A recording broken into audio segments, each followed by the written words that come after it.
अस्सलाम वालेकुम दोस्तों, आप देख रहे हैं Anmol smart cattle farming YouTube channel. दोस्तों आज की वीडियो है बछड़े से मुतालिक। देसी ब्रीड का ये बछड़ा रोहेली चुलस्तानी ब्रीड रहीमिया खां एरिया की, और ये है बछड़ा 2022 कुर्बानी के लिए। तकरीबन कमोबेश 15 माह इसकी उम्र है और कमोबेश 3 मन गोश्त के वज़न में ये बछड़ा।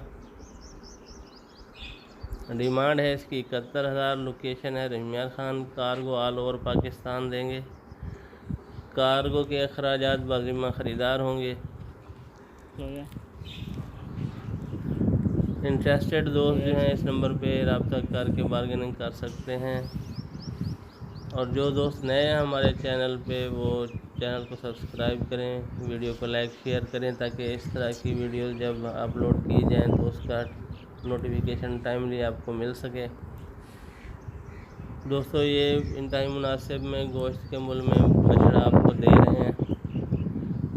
ये चराई पे होते हैं बछड़े। जब इनको बांध के अच्छी डाइट दी जाती है तो बहुत अच्छा वज़न करते हैं और बहुत जल्दी करते हैं। इसकी उम्र भी अब पूरी हो चुकी है। इस उम्र से जानवर स्पीडी वज़न गेन करता है, तो बहुत ही मुनासिब रेट में है।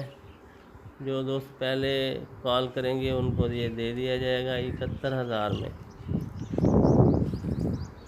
तो इसी के साथ इजाज़त। नेक्स्ट वीडियो तक के लिए इजाज़त। अल्लाह हाफिज़। अस्सलाम वालेकुम रहमतुल्लाहि व बरकातहू।